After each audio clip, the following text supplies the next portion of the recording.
आज के इस फोर्थ सेशन यूनिट 2 आसनास के इस क्लास में आप सभी स्टूडेंट्स का स्वागत है।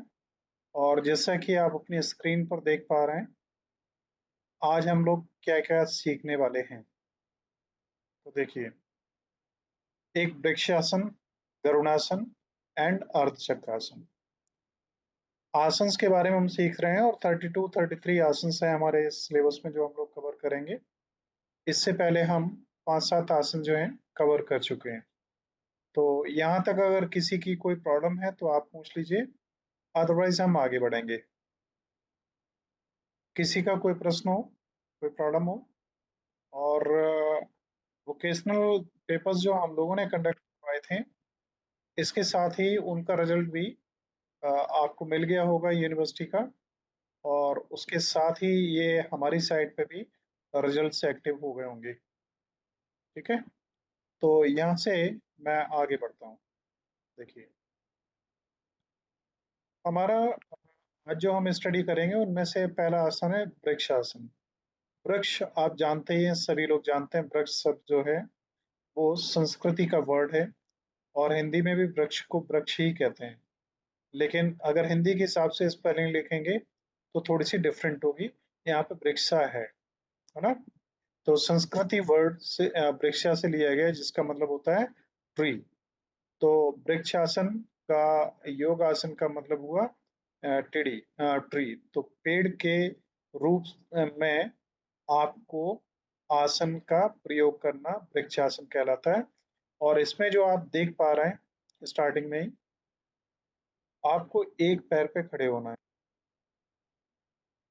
और पैर का पूरा पैर जमीन पे होना चाहिए।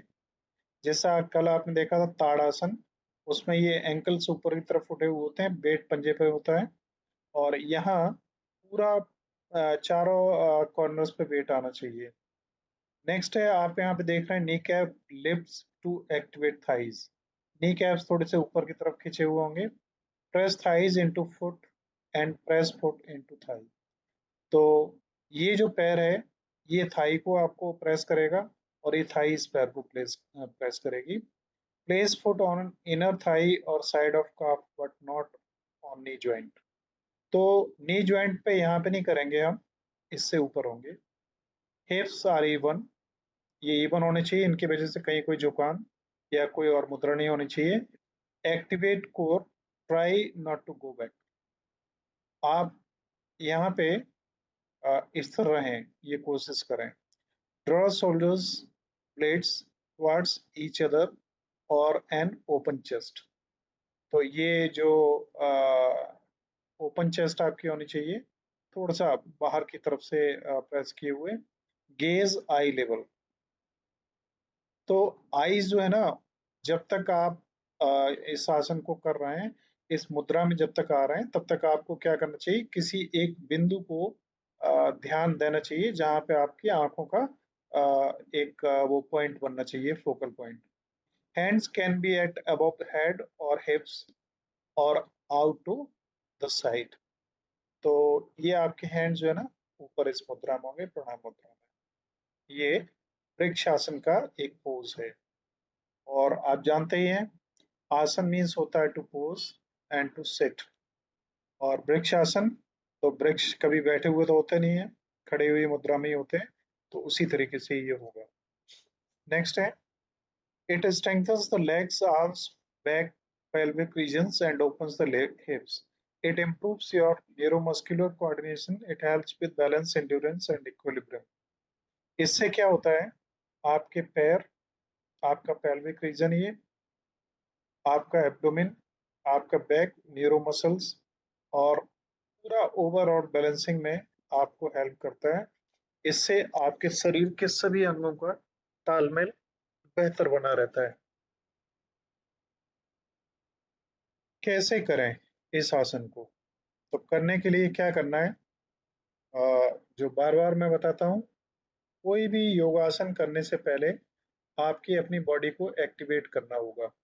और एक्टिवेट करने के लिए आपको कुछ एक्सरसाइज, कुछ जॉगिंग, कुछ जंपिंग, कुछ कर्ल एंड कर्व्स बॉडी में, मूवमेंट और walking, fast walking, deep breathing and तमाम सारी प्रक्रियाएं आप कर सकते हैं बॉडी को प्रिपेयर करने के लिए। उसके बाद में आप क्या करना है,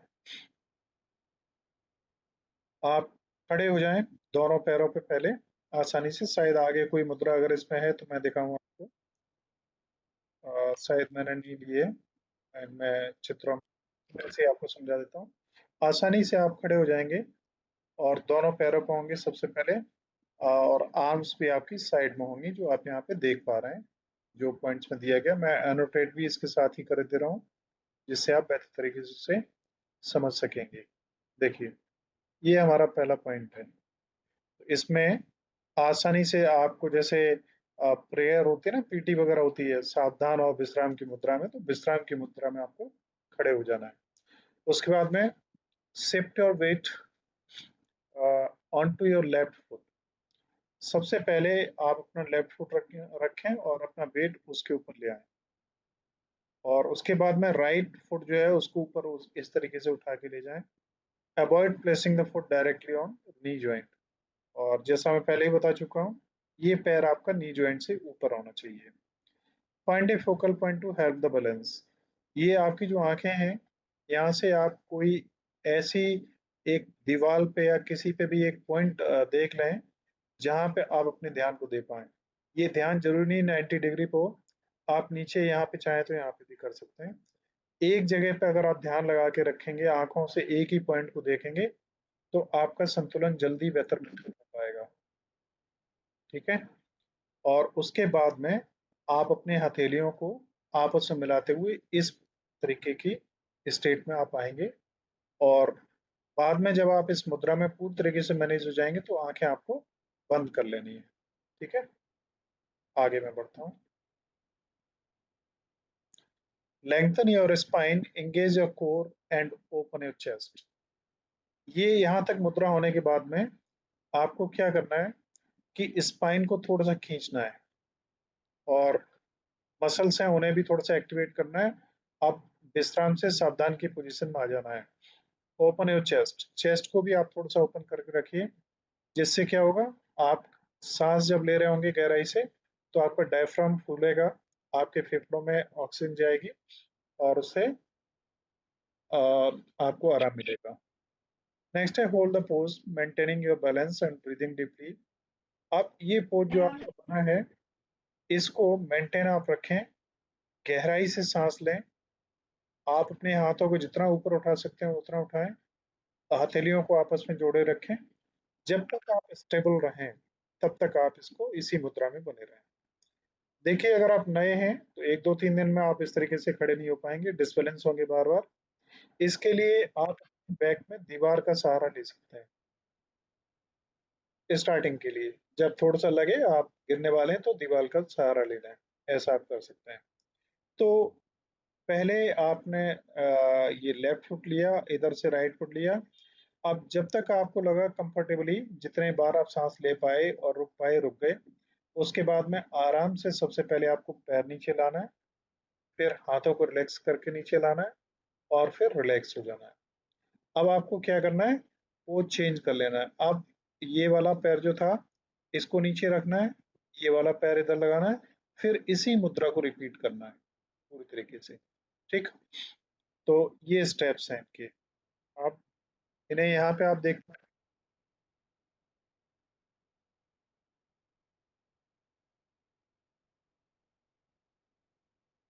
देखिए वृक्ष आसन के स्टेप्स क्या है। ये स्टेप्स आपके सामने हैं, जो पहले भी मैं बता चुका हूँ वही है। पहले तो खड़े हो जाएं आराम से, और उसके बाद में पैरों के बीच में 1 फीट की डिस्टेंस हो। जैसे ये पैर है और जो दूसरा पैर है हमारा, इनके बीच में करीब करीब 1 फीट की डिस्टेंस होनी चाहिए। ये दो पैरों के बीच में जब खड़े होना है स्टार्टिंग में तब। उसके बाद में raise your arms and join your palms in namaste over the head. ये पैर अभी आपके ऐसे हैं, हाथों को आप नमस्ते की पोजीशन पे यहाँ से लाए, फिर आप ये हाथों की पोजीशन यहाँ पे आ गई है इस तरीके से। ठीक है, ये यहाँ से इस पोजीशन से बाहर है। Raise your right leg and place it on your left foot. अब आपको अपनी जो राइट लेग है उठा के, यहाँ पे ये गलत है देखो, ये जो पोस्चर है ना ये गलत है दोनों में ही। कहाँ पे होना चाहिए? यहाँ पे थाई पे, इसके ऊपर यहाँ पे। ठीक है, इससे थाई से इसको थोड़ा सा पुश करना है, और इस पैर से जो तलवा है उससे थाई को थोड़ा सा पुश करना है। पर breathe normally and keep the position as long as it is comfortable. आप फिर पैर ऊपर, ये हाथ दोनों ऊपर होंगे इस तरीके से, इस मुद्रा में। डायफ्राम थोड़ा सा फूला हुआ होगा। सांस कंफर्टेबली आपको लेनी है, ज्यादा प्रेशर के साथ में नहीं ले जानी है और ज्यादा तेजी के साथ नहीं छोड़नी है। लेकिन ध्यान रखना है कि सांस पे आपका ध्यान रहना चाहिए, और आंखें आपको बंद कर लेनी चाहिए जिस समय आप कंफर्टेबल महसूस करते हैं। और उससे पहले अपने संतुलन बनाने के लिए बॉडी का किसी भी पॉइंट पे या किसी भी जगह पे आप अपनी आंखों का ध्यान को केंद्रित कर सकते हैं।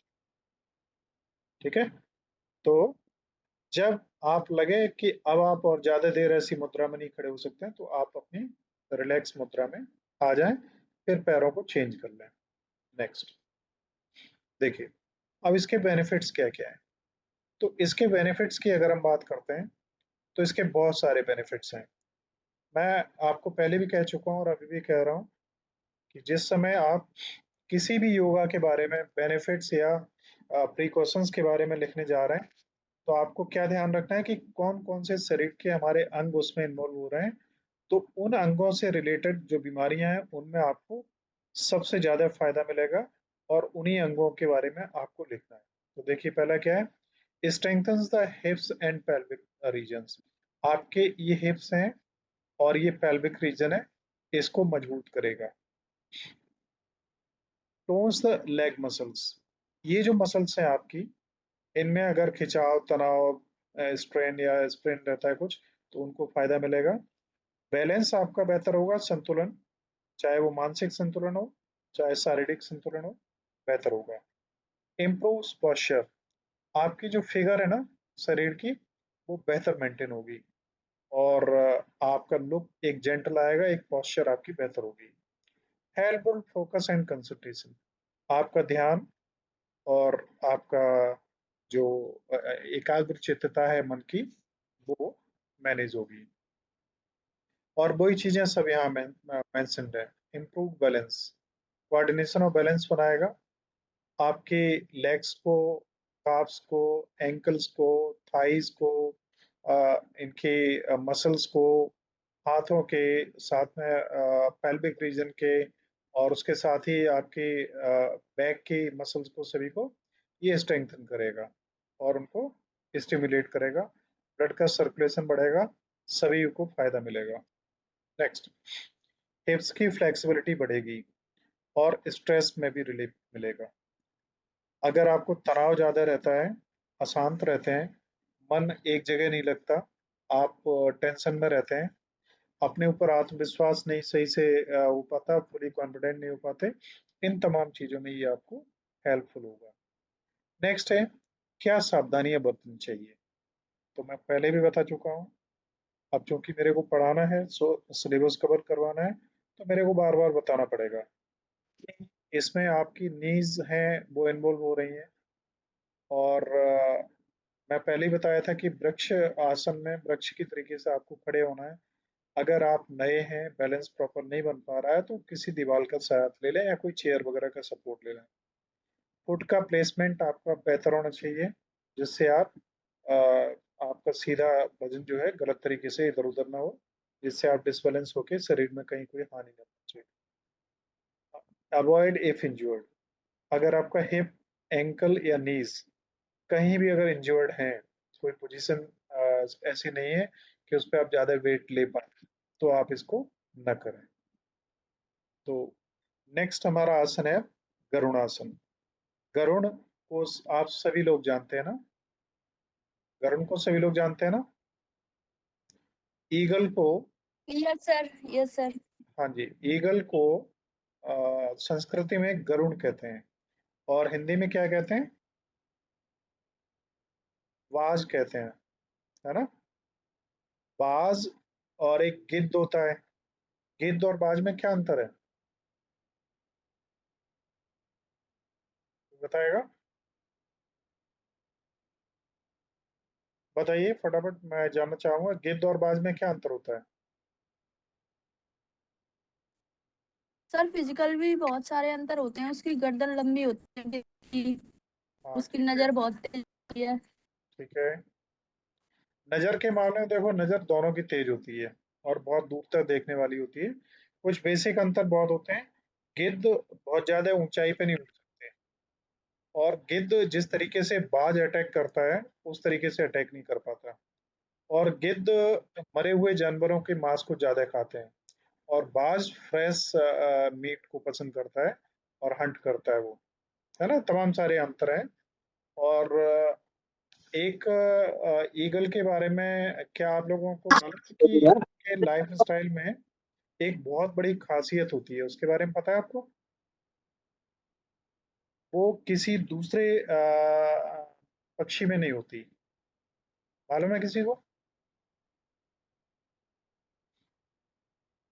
आप लोग आंसर नहीं देते हैं, आपको आंसर देने चाहिए। सर नो एक बात आइडिया। मेरे को पता है क्या सर। होता है बताइए। पर मैंने सुना है, क्लियर नहीं है मेरे को।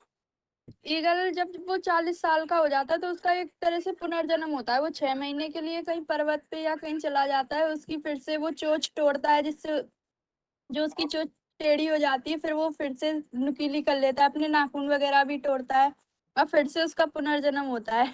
प्रियंका बिल्कुल सही आप कह रहे हैं, और ये बिल्कुल सही चीज है, और इससे हमें बहुत कुछ सीखना चाहिए, है ना। मैं इसको कंप्लीट इस सेशन के लास्ट में आपको बताऊंगा उसकी लाइफ साइकिल के बारे में। ठीक है। अभी हम लोग कोर्स कवर करते हैं यहाँ पे, राइट। तो देखिए, अब हमें ईगल की तरीके से होना है, और ईगल की क्वालिटीज क्या हैं वो आपको पता ही है। आप देखिए, ये है असली मुद्रा गरुड़ासन की। अब ये पैर है, पैर पे हमें वजन इक्वल रखना है। फिर मैं कहना चाहूंगा, ताड़ आसन में हम इसको उठाते हैं, वजन इक्वल नहीं होता, केवल इस पंजे पे आ जाता है। और यहाँ अभी गरुड़ासन है, और इससे पहले कौन सा आसन था, बताइए? शासन। वृक्षासन। उसमें भी इक्वल वेट हमें यहाँ पे रखना था। Hook, top top of foot behind calf. ये जो आपका काफ है, जो मसल्स हैं पैर के ऊपर की, तो आपका फुट जो है इसके ऊपर होना चाहिए। Top hamstring pressing lower thighs. ये जो है आपका इस तरीके से इस मुद्रा में हो। वैली आपकी पेट जो है वो अंदर की तरफ होना चाहिए। Elbows and knees in one line.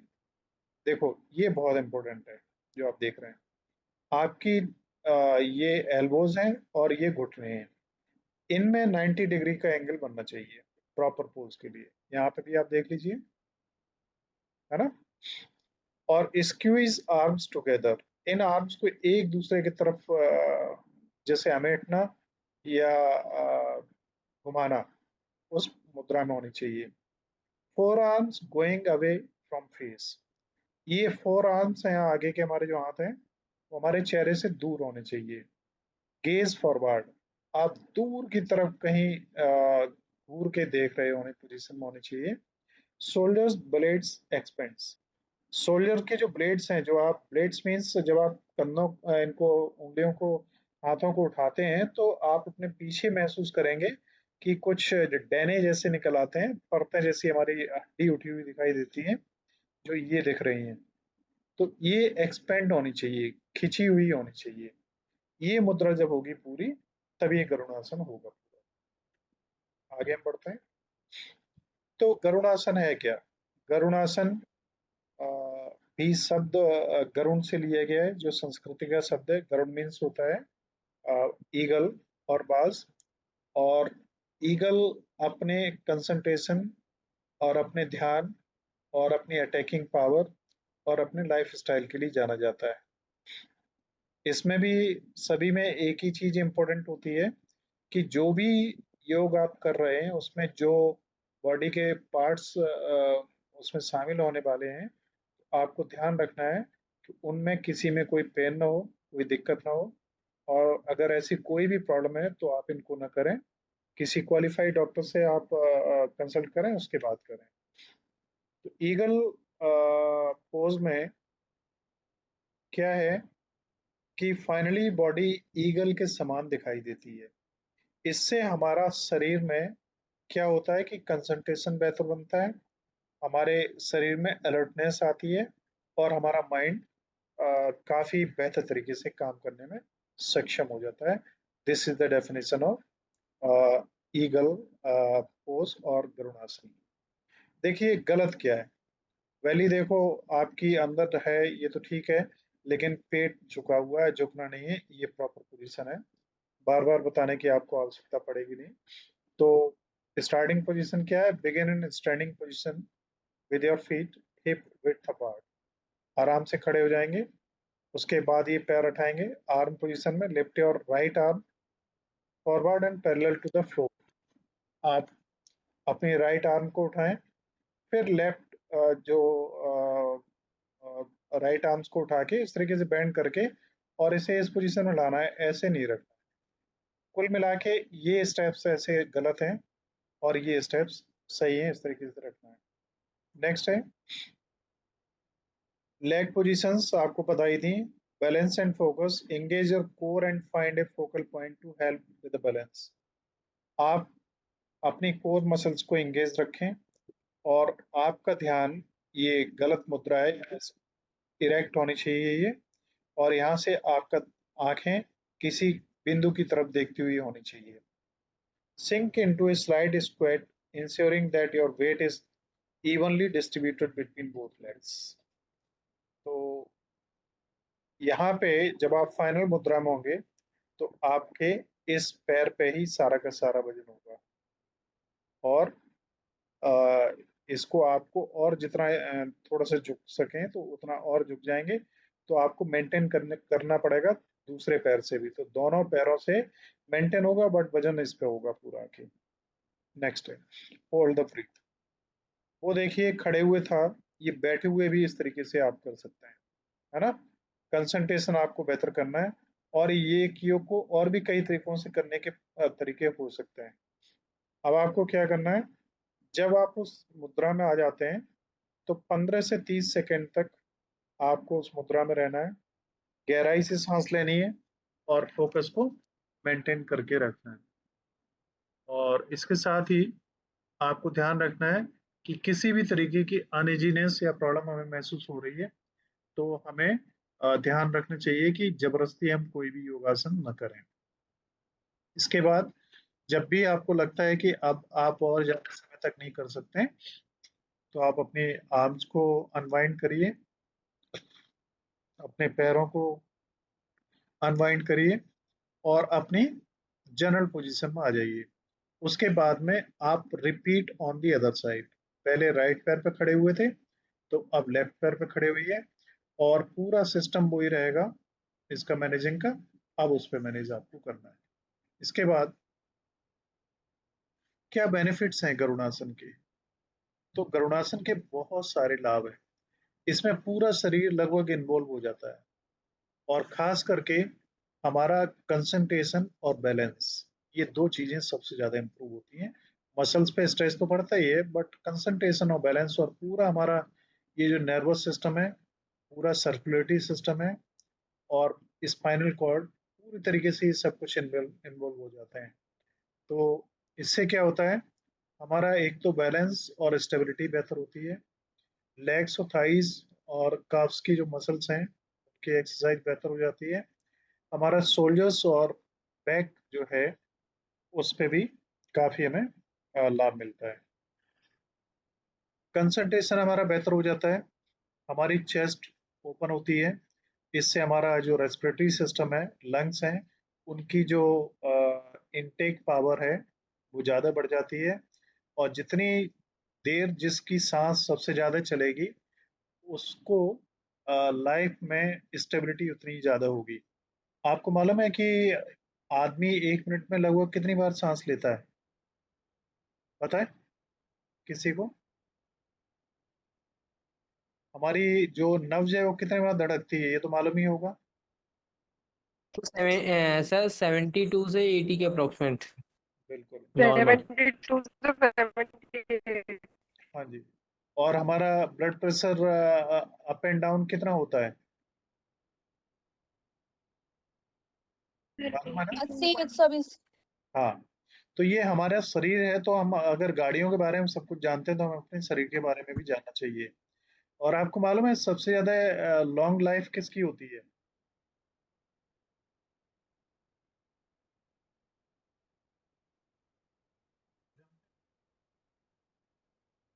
सबसे लंबा जीवन किसका होता है? तो टोटल का, हाँ जी। टोटल का। टर्टल का, यस एब्सोल्युटली राइट है। पता है क्यों?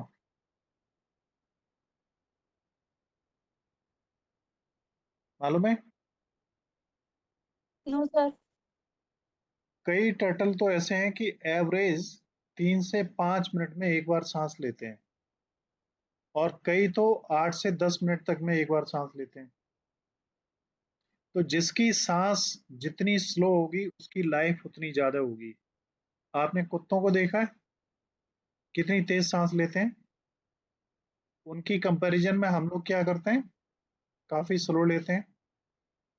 और जिसकी सांस योग करने वाले जो लोग हैं, ध्यान करने वाले जो लोग हैं, उनकी सांस को आप ऑब्जर्व करना, उनकी सांस बहुत स्लो चल रही होगी। लेंगे तो लेने में समय ज्यादा लगेगा, रुकने में ज्यादा समय लगेगा, और निकालने में ज्यादा समय लगेगा। मतलब एक साइकिल पूरा होने में समय ज्यादा लगेगा। और जिसका जितना ज्यादा समय लगेगा उसकी लाइफ उतनी ही ज्यादा होगी। Next, persons and considerations. क्या हमें ध्यान रखना है? हमें अवॉइड इफ यू हैव नी और एंकल इश्यूज। आपके घुटने या एंकल से संबंधित कोई प्रॉब्लम आपको है, एडी से या घुटने से संबंधित आपको कोई प्रॉब्लम है, तो आपको इसको अवॉइड करना चाहिए। अगर आपका बैलेंस करने में कोई दिक्कत आपको आ रही है, जैसे आप तो इस तरीके से भी आप खड़े हो सकते हैं, है ना? अगर आपको कोई प्रॉब्लम फर्स्ट टाइम में प्रॉपर नहीं कर पा रहे हैं तो ऐसे कर लें, दीवार का सहारा ले लें, चेयर का सहारा ले लें, ज़्यादा बेहतर है, कोई प्रॉब्लम नहीं है। Be mindful off shoulders flexibility. आप अपने शोल्डर्स को भी उतना ही प्रेस करें, उतना ही खींचने की कोशिश करें जितना आसानी से आप कर पाए। जबरदस्ती करने की तो शरीर के साथ में कोशिश न करें, है ना? धीरे धीरे सब कुछ होगा, जल्दी से नहीं। Questions and considerations. प्रेगनेंसी में तो ये बिल्कुल अवॉइडेड होता है। प्रेगनेंसी में ऐसे कोई भी आसन जो हमारी पेल्विक रीजन और पेट की मसल्स को खींचते हैं या किसी भी तरीके से स्ट्रेस पैदा कर सकते हैं, तो ऐसी सारी चीजें अवॉइड करी जाती हैं। नेक्स्ट है high blood pressure. High blood pressure जिन लोगों को रहता है उन्हें इस आसन को नहीं करना चाहिए, क्योंकि इसके करने से बीपी बढ़ता है। और कौन सा आसन है जिसको करने से बीपी घटता है, मालूम है किसी को? हाँ जी। कौन सा? ताड़ासन किया था। और इसके अलावा अभी आप प्राणायाम करेंगे तो शीतली प्राणायाम होता है, उससे ब्लड प्रेशर बहुत जल्दी लो हो जाता है। लोग बीपी वालों को मना किया जाता है कि शीतली प्राणायाम वो लोग नहीं करेंगे बिल्कुल भी। अब आगे हम बढ़ते हैं। नेक्स्ट हमारा है अर्ध चक्रासन। तो अर्ध चक्रासन में क्या होता है कि हम कुछ इस तरीके से झुकते हैं कि हमारा शरीर आधे चक्र की पोजीशन में हो जाता है, आधा साइकिल, हाफ साइकिल। तो अर्ध चक्र सभी लोग ही जानते हैं। अर्ध मीन्स आधा और चक्र मीन्स सर्कल। तो ये भी संस्कृति का वर्ड है। देखते हैं हम आगे। Ardha Chakrasana also known as half wheel pose is a beginner level yoga pose. It is standing backward posture that involves standing in Tadasana with your hands on your waist. तो क्या है, ये बिगिनिंग लेवल का आसन है जो करना चाहिए सभी को। हम क्या करते हैं, जब खड़े होते हैं आसानी से सीधे खड़े होते हैं तो हमारे हाथ ये पहले यहाँ पे नीचे होते हैं, हम यहाँ का भी सहारा लेके पीछे की तरफ मुड़ते हैं। फिर जब हम थोड़े से एक्सपर्ट हो जाते हैं तब हाथों को भी पीछे लेके इनको पीछे मोड़ते हैं। स्टार्टिंग में हम यहाँ पे हाथों को सहारा लेके पीछे की तरफ मोड़ सकते हैं, है ना। और अगर आपको कोई दिक्कत हो, प्रॉपर तरीके से आप नहीं कर पा रहे हैं, तो फिर आप वही दीवार का सहारा लेके आप अपने आप को मैनेज कर सकते हैं। और ध्यान रखने की जरूरत है कि अगर आप गलती से ज्यादा आपने मोड़ा, तो आपका ये लंबर रीजन है और सैक्रल रीजन है, इसमें सभी में आपको दिक्कत हो सकती है। ध्यान के साथ करने की जरूरत है इसको, ठीक है। Ardhachakrasana that combines deep back bending with an intense upper body stretch. It resembles wheel sense, which explains the name of the yoga pose. तो इसको अर्धचक्रासन कहते हैं इसलिए है कि हम इतने ज्यादा बेंड होते हैं कि हम एक हाथ चक्र के समान दिखाई देने लगते हैं। एक चक्रासन भी होता है, उसमें हम पूरा का पूरा ये सर्कल बना लेते हैं। ये साइकिल पूरा ही अगर हम पीछे लगा लेते हैं तो ये साइकिल पूरा बन जाता है। नेक्स्ट है हाउ टू परफॉर्म अर्थ चक्रासन। देखिए यहाँ दिया हुआ है, raise your hands straight and then bend backward. अपने हाथ ऊपर उठाएं, फिर पीछे की तरफ झुकें। पहली बारी में किसी को भी इस तरीके से झुक पाना संभव नहीं होगा। तो आप हाथ यहाँ पे अपने थाइस के बैक में लगाएं, उनका सपोर्ट लेके झुकें, फिर धीरे धीरे जितना बेंड हो सकते हैं उतना बेंड करें। You can also place your hands on your hips while bending backward. तो ये है ना second point. When you are bending backward, it is important not to bend your knees. तो पीछे जब आप मुड़ते हैं तो ये आपके घुटने नहीं मुड़ने चाहिए, नहीं तो आप यहाँ से भी मुड़े। Try to breathe slowly while performing this asana. Hold this position for a few seconds. तो जब आप इसमें पीछे मुड़ने जा रहे हो, उस समय आप सांस ले लें। सांस लेके आप इधर फिर निकालते हुए सांस आप यहाँ पे आएंगे। फिर जब आप बेंड होके स्ट्रेट होके आगे की तरफ आएंगे तो सांस लेते हुए फिर से आप आएंगे। इस तरीके से आपको रिपीट करना है, जितने बार आप कर सकें और जितने बार आसानी से कर सकें। कोई कंपलसरी नहीं है कितने बार आपको करना है। तो देखिए इन स्टेप्स को भी आप इस तरीके से देख सकते हैं। स्टार्टिंग पोजीशन में आपको फीट और फीट्स के बीच में गैप रखते हुए खड़ा होना है। हैंड्स को लोअर बैक पर रखना है। योर फिंगर्स पॉइंटिंग डाउनवर्ड, नीचे की तरफ होनी चाहिए और पीछे की तरफ आपको मुड़ना है। इसके साथ में ही हेड पोजीशन देखिए, ये जो मैं अभी समझा रहा था वो ये है। इस तरीके से आप ले सकते हैं। हाथ आपके यहाँ रखने के बजाय आप यहाँ भी रख सकते हैं। पहले तो यहीं से लेंगे, फिर और थोड़े से नीचे ले सकते हैं। इस तरीके से आपका होना चाहिए। और रिटर्न टू अपराइट, फिर आपको जब लगे पूरा, तो पूरा चक्र हो गया। इस तरीके से अर्ध चक्रासन आपका होगा। अब है बेनिफिट्स क्या है। तो बेनिफिट्स आप जानते ही हैं अर्ध चक्रासन के क्या होंगे।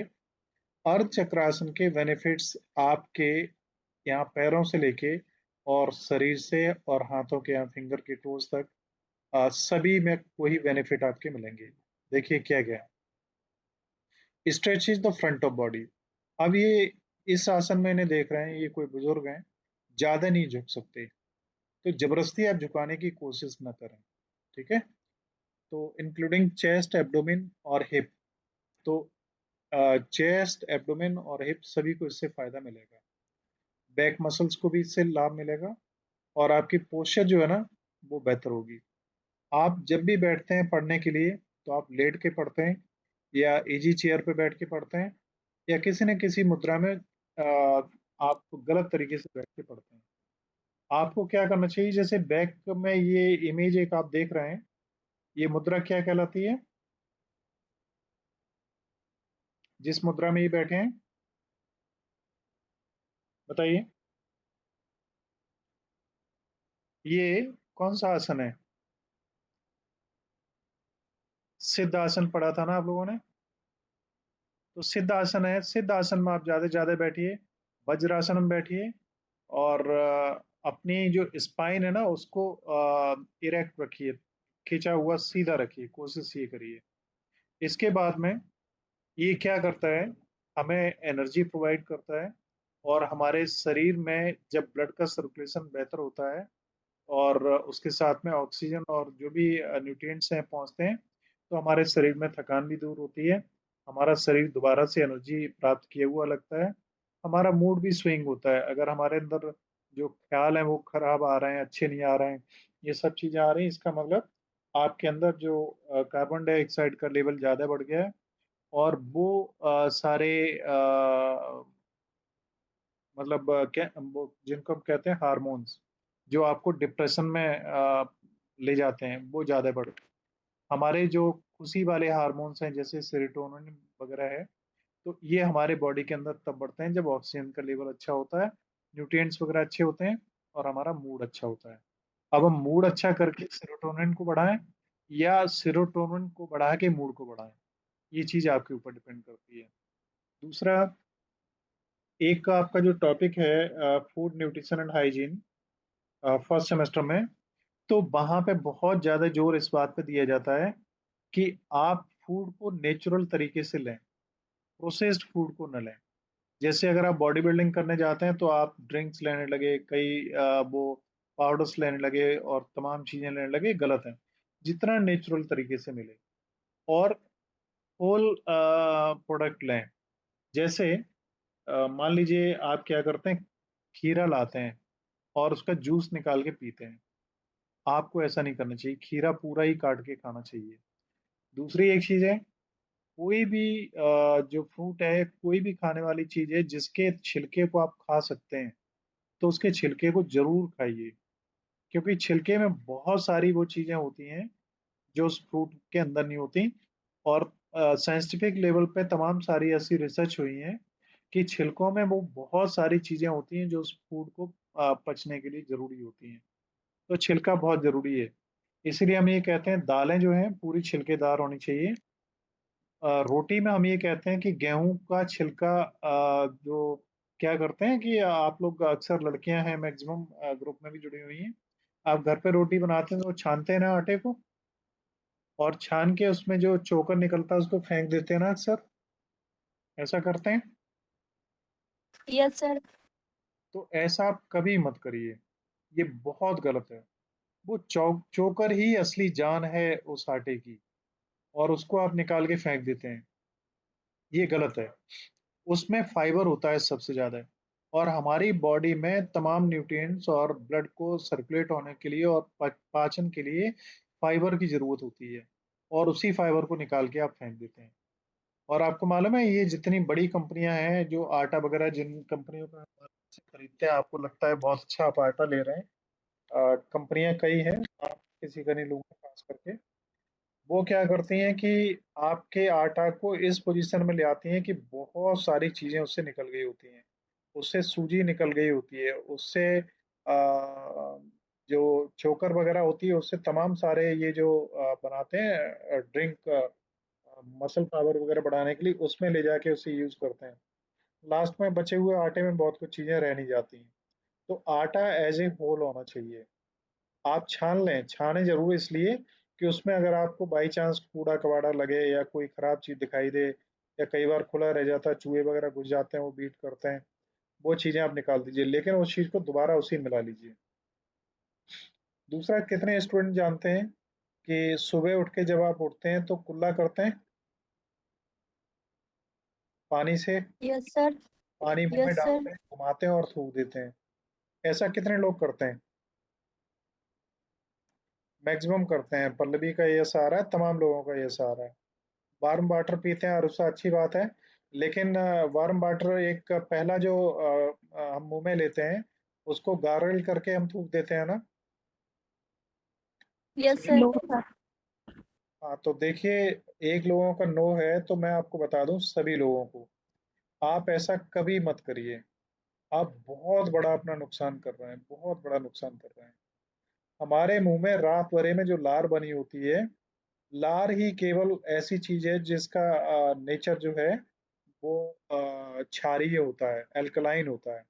बाकी के हमारे बॉडी में सब कुछ गर्दन के नीचे जाने पे एसिडिक होता है, और हमारे ब्लड में तमाम बीमारियों का कारण ही एसिडिटी का बढ़ जाना है। तो उसे मेंटेन करने के लिए हमारा शरीर प्राकृतिक रूप से अगर कुछ बनाता है, क्षार, तो वो हमारे सलाइवम होता है।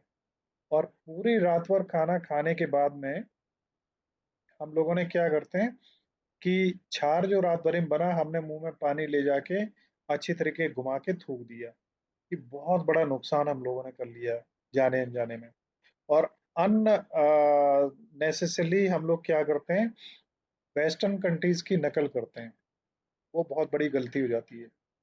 वेस्टर्न कंट्रीज का खान पान हम लोगों से बिल्कुल अलग है, हम लोग उनसे बिल्कुल अलग हैं, लेकिन हम जो पूरा फॉलो करते हैं लाइफ स्टाइल उनका, उन लोगों को डिओडोरेंट्स लगाने पड़ते हैं। अभी गर्मियों का सीजन चल रहा है, आप लोग भी यूज करते होंगे डिओज वगैरह और परफ्यूम्स वगैरह, करते हैं ना?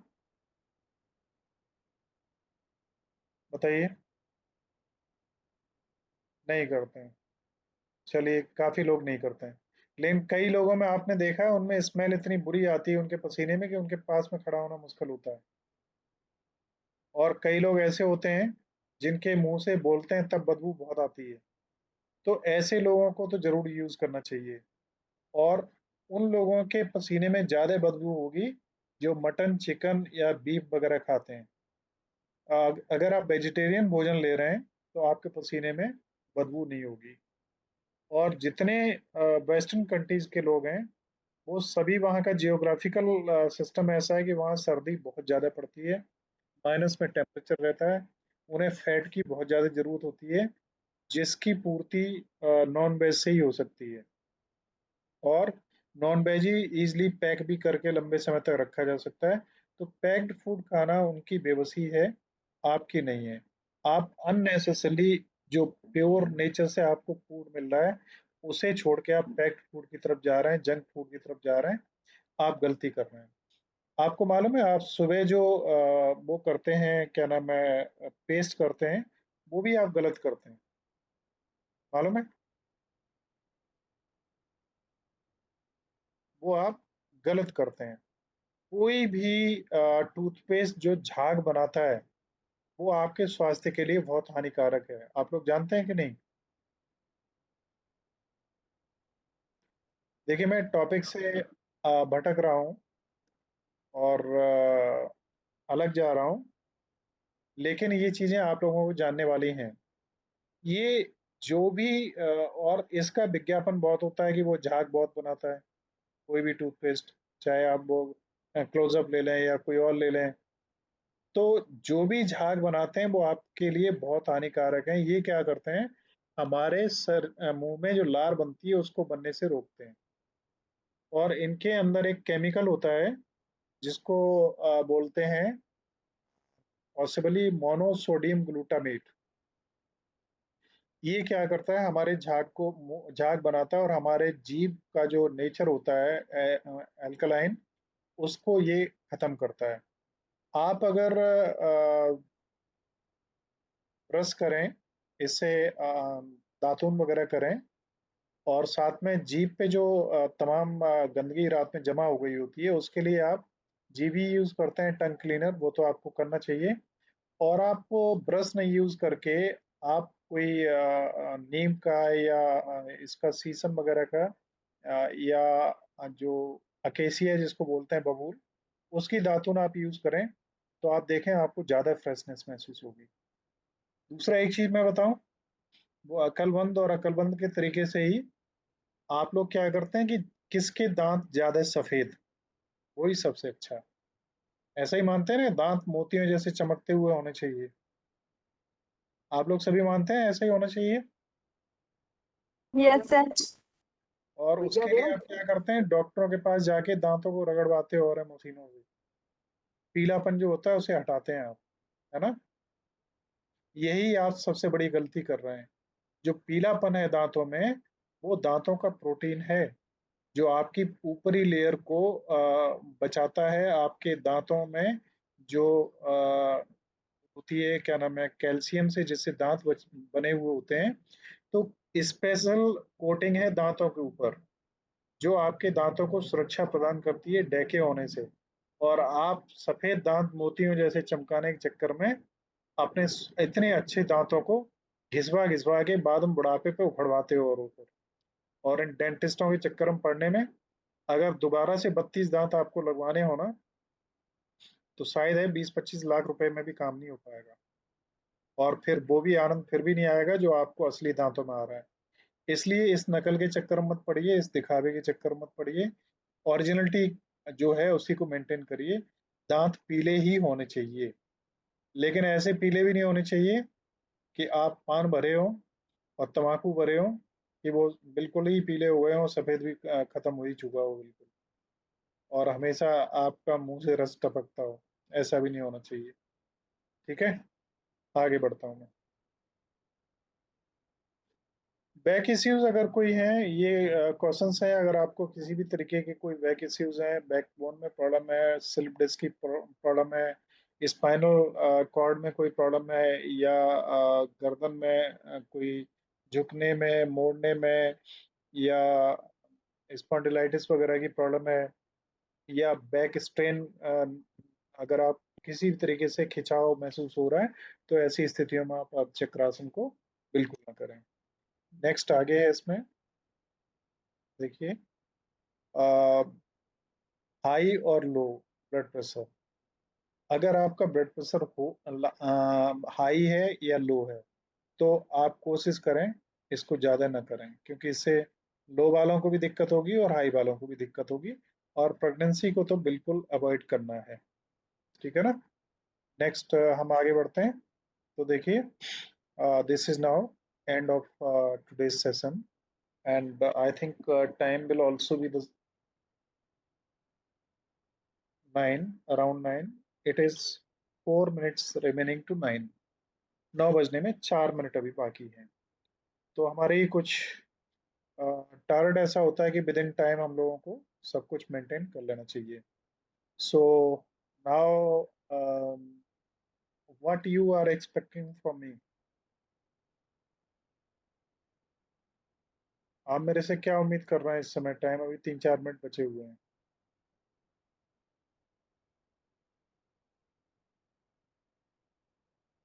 धन्यवाद आप सभी का प्राप्त हो रहा है, उसके लिए मैं भी आप सभी का आभारी हूँ। मैंने जैसा बीच में आपसे कहा था, कोई क्वेश्चन हुआ रुसा तो पूछ सकते हैं। कोई क्वेश्चन है? Yes sir. बताइए। सर वो जो ताड़ आसन है ना, हाँ। नहीं सॉरी, वो जो दूसरा आसन था हम्म। गरुड़ आसन, उसमें सर पैरों की पोजीशन क्या है? मतलब हमें टिपी टोज पर खड़ा होना है या फिर इसको पूरा फ्लैट सरफेस पे रखना है? पैर पूरा फ्लैट रहेगा, है ना? हाथ को क्रॉस करने के बाद जो पाम की पोजीशन होगी वो उनको आपस में क्रॉस कर लेना है या फिर फ्लैट रखना है उनको? नहीं नहीं, वो क्रॉस होंगे बिल्कुल।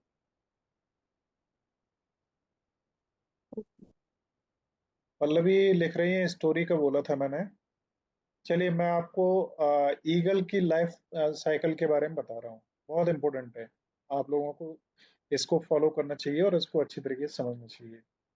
ईगल जब बड़ा हो जाता है ज़्यादा, तो इसके पंख बहुत बड़े बड़े हो जाते हैं, बहुत बड़े फैल जाते हैं पंख। और ये आप इंटरनेट पर सर्च मारना तो आपको इस पर बहुत सारे वीडियोस भी मिल जाएंगे जिन्हें आप देख सकते हैं। ईगल की लाइफ आमतौर पे 80 इयर्स होती है, लेकिन 40 इयर्स के होने के बीच में इसकी लाइफ में एक बड़ा जबरदस्त परिवर्तन आता है। और इसमें क्या होता है कि इसके पंख बहुत बड़े हो चुके होते हैं, और इसकी चोंच जो होती है, जिसको हम बीज कहते हैं, वो इतनी ज़्यादा बड़ी हो चुकी होती है कि जिसके कारण ये शिकार को नहीं पकड़ सकता, और ऐसी वो सी टाइप में मुड़ जाती है कि मांस को फाड़ भी नहीं सकता ये। और इसके पंजे इतने बड़े हो गए होते हैं कि मछली को या किसी को अगर पैरों में दबा के उड़ना चाहे तो दबा नहीं सकता। मतलब सारी स्थितियां विपरीत हो गई होती हैं। इस समय ये क्या करता है? अब इसकी लाइफ में दो ही विकल्प बचे होते हैं। एक विकल्प होता है, ये कहीं भी ऊंचे अपने घोंसले में या पहाड़ पे या पेड़ पे जाके बैठ जाए और मर जाए, अपनी मौत का इंतजार करे। या दूसरा विकल्प होता है कि पत्थरों के पहाड़ों पे जाके ऐसी जगह पे बैठ जाता है जो पथरीला चट्टान हो। उसमें ये क्या करता है, आ, अपनी चोंच मार मार के, चोंच मार मार के, और अपनी उस चोंच को तोड़ लेता है। चोंच टूटती है, उसके बाद चोंच उगती है दोबारा। इस प्रक्रिया में लगभग 20 दिन का टाइम लग जाता है। फिर चोंच मजबूत होती है थोड़ी सी, तो सेकेंड स्टेप में ये क्या करता है, उस चोंच से अपने पंजों को उखाड़ता है। जो पंजे इसके लंबे लंबे हो गए होते हैं, फैल गए होते हैं, पंजों को उखाड़ता है। पंजों का उखड़ना और उनका दोबारा से तैयार होना लगभग 15 डेज का टाइम इसको लगता है, 35 डेज का टाइम करीब करीब ये हो गया होता है। इसके बाद जब वो पंजे मजबूत हो गए होते हैं तो उन पंजों से अपने पंखों को उखाड़ता है, और इस प्रक्रिया को भी 15 से 20 दिन का टाइम लगता है। कुल मिला के लगभग 1 डेढ़ महीने 2 महीने का टाइम ऐसा निकलता है बाज को, जिसमें पानी भी नहीं मिलता पीने के लिए, खाना भी नहीं मिलता है, और इतने कष्टदायक दौर से इसे गुजरना पड़ता है। और लेकिन जो भी बाज इस कष्टदायक दौर से गुजर जाता है, वो फिर जब अपनी जिंदगी को स्टार्ट करता है तो उसकी जिंदगी वहीं से स्टार्ट हुई होती है जहाँ 20 साल पहले 40 साल पहले होती है। तो उसको 40 साल का एक पीरियड फिर मिल जाता है। इस तरीके से ये लगभग 80 साल की जिंदगी जीता है, जो हम सभी लोगों के लिए एक आइकन है बहुत बड़ा, कि हम अपनी लाइफ में, हमारी भी एक्सपेक्टेंसी पहले कभी 100 साल हुआ करती थी, अब हमारी लाइफ की एक्सपेक्टेंसी 80 और लेस देन 80 है, एक एवरेज 80 है इस समय। तो हमारी लाइफ में भी दो साइकिल हैं, एक प्री ओल्ड एज है और एक ओल्ड एज है। तो जो एज आपकी अभी चल रही है, इस एज में आप अपनी लाइफ को उसी बाज की तरीके से अगर आप बनाएंगे, तो आप नेक्स्ट जो 40 इयर्स के बाद 40 इयर्स आएंगे ना, तो 40 साल तक में आपने अपनी पढ़ाई कर ली होगी, आपकी शादी हो गई होगी, आपके बच्चे हो गए होंगे।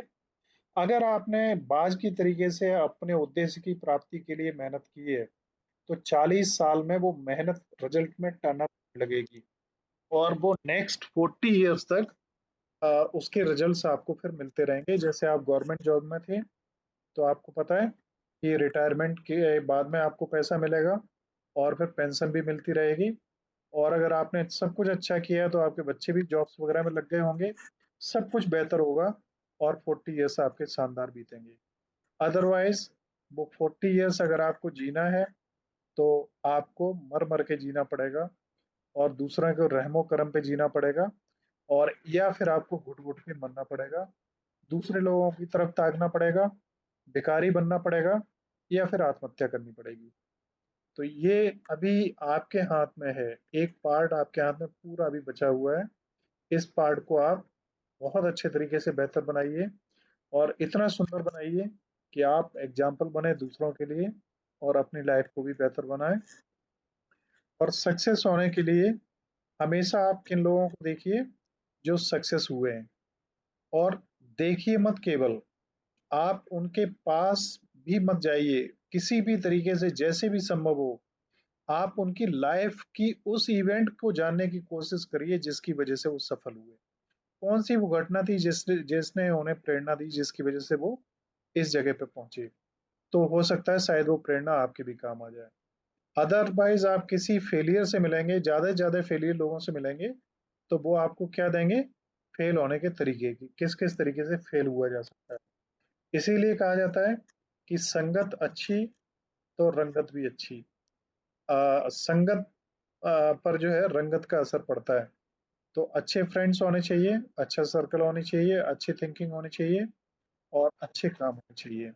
So now this is the end of today's session. So I thank you all to join. And once again, I would like to extend my good wishes to you all to achieve all the things whatever you have expected in your life. But only dreaming or only aspiring is not quite enough. You must have to work hard, and you must have to uh, clear your vision like eagle, and you have always make yourself ready to work hard to achieve your goal, not to indulge in otherwise activities, to just pass your time, so that the next half of your life may result in a lot of serious consequences which may hurt you and yourself. So, thank you all. Thank you for joining. Now it's time to say you goodbye and good night to you all. Thank you.